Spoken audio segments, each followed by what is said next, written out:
Bismillahirrahmanirrahim. Assalamualaikum warahmatullahi wabarakatuh.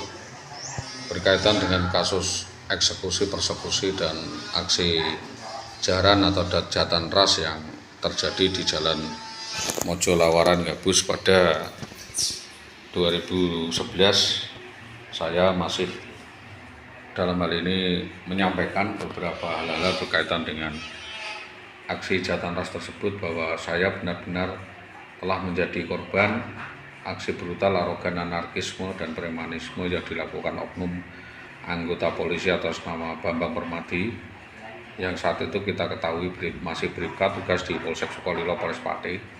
Semua sudah saya paparkan melalui YouTube, sudah saya sampaikan melalui media sosial, tentunya untuk melaporkan secara langsung kepada Polresta Pati karena ada keterbatasan baik moral, material maupun mental, juga spiritual, juga berkaitan dengan finansial.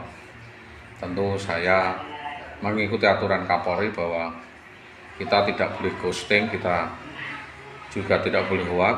Saya menyampaikan apa adanya bahwa saya adalah benar-benar korban dari aksi brutal, arogan, anarkis, serta premanisme yang dilakukan oknum anggota polisi atas nama Bribka Bambang Permadi sebagaimana dimaksud dalam surat laporan, di mana selaporan itu sudah kami tembuskan kepada Mensesnek, kepada Presiden, kepada Kapolri, kepada Kapolda Jawa Tengah, dan Kapolresta Pati, dengan harapan saya mendapatkan kejelasan dan titik terang, baik itu secara langsung dengan jawaban terperinci atau dengan tersurat.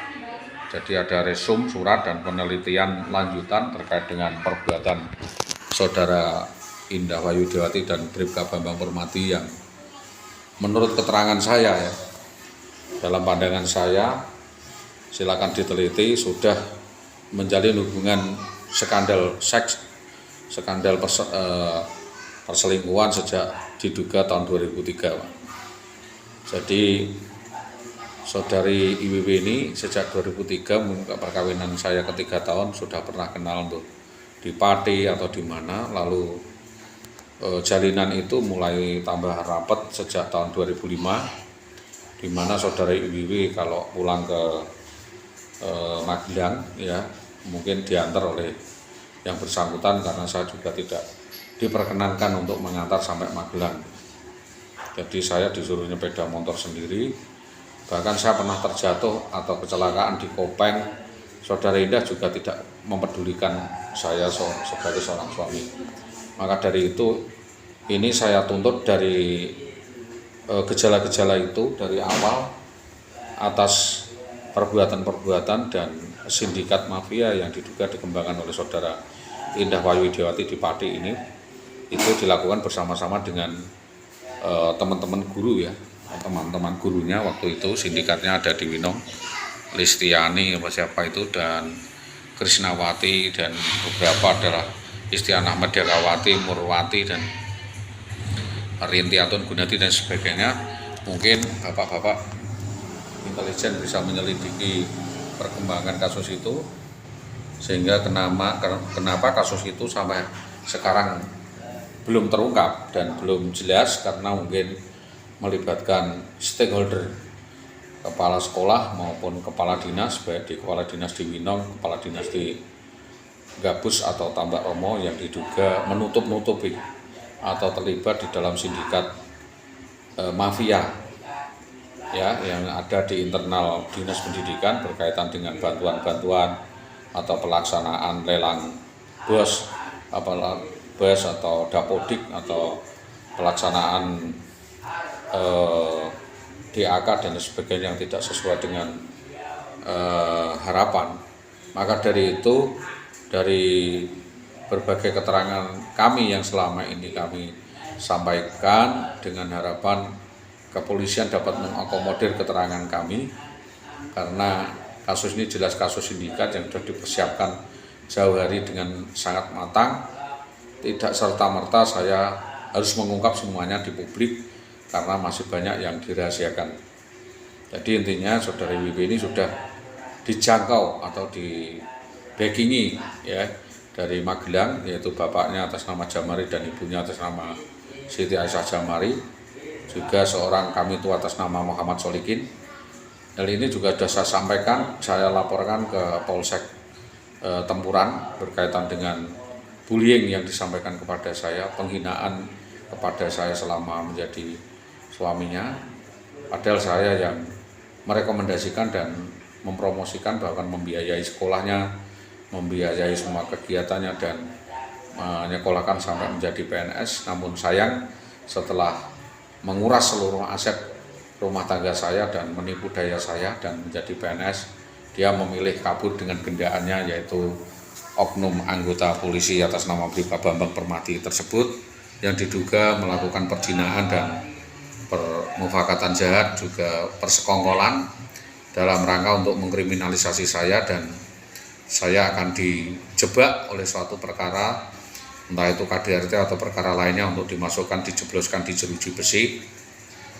Lalu dengan leluasanya Saudara Indah Wayu Widiati menguras harta benda kami, keluarga kami dengan sindikatnya. Maka dari itu kami meminta, karena kasus ini sistematis melibatkan kepala sekolah, kepala dinas, melibatkan oknum polisi, dan mungkin ada perangkat syarikat desa dan kepala desa, antar kota dan sebagainya. Kami meminta kepolisian untuk menyelidiki dan mendalami semua laporan-laporan yang saya sampaikan, dengan harapan kasus ini semakin jelas dan saya tidak selalu jadi korban dan teratapan, Pak. Jadi saya minta tolong kerjasamanya yang baik Bapak Kapolsek Tambaromo untuk mengerti dan memahami duduk seleh perkara ini adalah perkara rumah tangga, perkara dalam kamar, tetapi kenapa dari Saudara Indah Widiati yang intervensi kasus ini terlalu banyak. Maka dari itu, karena saya tidak mampu untuk menghandle atau menampik ya, atau istilahnya itu ya, mengkanter daripada perkara ini, saya menunjuk juru bicara yang saya sudah sampaikan berkali-kali. Entah jawabannya seperti apa, karena tidak ada kepentingan dengan kepolisian, hanya kepentingan publik. Saya mohon pemahaman kepolisian bahwa itu tidaklah hoak atau tidaklah merupakan bullying, tetapi kita hanya mempertahankan, kita hanya menangkis ya, daripada pukulan demi pukulan, hantaman demi hantaman yang dilakukan orang-orangnya Saudara Indah Widiati. Perlu diketahui, munculnya sejumlah nama yang belakangan mungkin santer ya, kita sampaikan ada kedekatan, mungkin bisa ditanyai apa yang dimaksud daripada peristiwa itu. Silakan tanyain Saudara Jaryo atau Aryo Singgi yang kita bicara intensif, biar menerangkan ya, baiknya sana seperti apa, hebatnya seperti apa, jangkauannya, pandangannya seperti apa, terus perasaan seperti apa, kedekatannya dengan Jaryo. Maka Jaryo minta dipanggil sebagai saksi dari dinas. Juga saya minta dipanggil Sukawati Sudi, Dahlan Istanto, Saudara Muhammad Sutopo, untuk segera menjelaskan dan memberikan klarifikasi sesuai dengan keterangan yang disampaikan kepada saya, sinkron apa tidak. Karena keterangannya kepada saya sih kepenak-kepenak saja, bahwa Saudara Indah Wayu Widiati tidak punya permasalahan apapun, baik-baik saja dan sebagainya. Tapi belakangan kok dia menyampaikan ada aroma tidak sedap. Biar menjelaskan aroma tidak sedap itu apa, dan belakangan kita hubungi baik secara telepon mau kita hubungi secara darat juga sulit. Maka dari itu, untuk menciptakan akuntabilitas publik dan pelayanan publik dalam hal itu adalah one stop inline services, pelayanan satu pintu. Saya hanya meminta kepolisian lah dalam hal ini yang dapat menjalankan tugasnya, dan meminta para pihak untuk memberi keterangan sudah sejauh mana proses yang dilakukan pada Indah Widiati.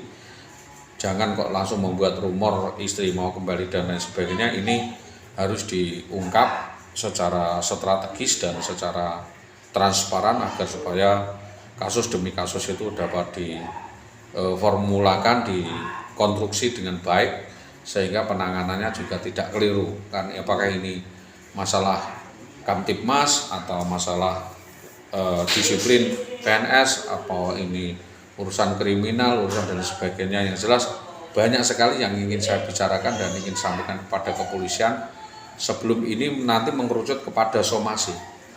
Jadi kita kronologisnya kita bangun, kita sampaikan begini loh Pak, yang terjadi seperti ini. Jadi karena tidak suka urusan menggugat cerai dan tidak masalah karena sudah menjadi verjaring. Kita sudah sampaikan kasus kriminal pidana penipuan penggelapan itu karena dia tidak mampu membuktikan dan lain sebagainya. Kalau dia itu benar dan tidak terbukti dalam opsporing, dia memutar balik dengan karena tidak suka menggugat cerai. Apakah dengan menggugat cerai itu terus perkaranya selesai? Oh, tidak bisa. Dengan adanya gugat cerai itu malah justru menjadi bukti bahwa dia adalah bersalah. Jadi kalau saya menceraikan tentu dipersulit di pengadilan. Kalau dia menggugat cerai saya keadaannya seperti ini, itu adalah menjadi bukti bahwa setelah perceraian itu bercerai maka tuntutan demi tuntutan itu masuk begitu. Itu yang disarankan oleh Polda Jawa Tengah bahwa apa yang saya tuntut kepada saudara Indah Widianto itu masuk dan harus dimasukkan oleh kepolisian dalam hal ini APH. Jadi nanti direkonstruksi bagaimana kalau memang memungkinkan restoratif of justice atau kekeluargaan atau perdamaian atau perjanjian permufakatan tentunya akan dicetuskan suatu traktat persetujuan sedemikian rupa untuk dipahami bersama, disetujui bersama dan tidak ada pelanggaran di sana. Disaksikan oleh kepolisian. Itu yang dapat kami sampaikan atas kerjasama yang baik dari semua pihak, terutama dari Polresta Pati selama ini yang kita repoti Bapak. Terima kasih karena semua laporan kami diakomodir dan mendapatkan jawaban yang terbaik. Hanya karena mungkin ya jantung kami tidak kuat kalau berhadapan dengan kepolisian. Tentunya setelah saya direhabilitasi, apakah kepolisian itu nanti bisa mengkonstruksi dan mengcover merekonstruksi dari seluruh kejadian perkara yang kami sampaikan itu, dengan harapan kasus ini bisa menjadi jelas dan gamblang sehingga upaya-upaya penyelesaiannya dapat terjamin. Jadi penyelesaiannya tentu keuangan, administrasi, birokrasi dan penyelesaian surat menyurat. Itu yang dapat kami sampaikan atas kerjasama yang baik dari kepolisian, terutama adalah Bapak Kapolres Pati dan Bapak Kapolsek Tambak Romo. Saya sampaikan terima kasih. Selamat siang. Assalamualaikum warahmatullahi wabarakatuh.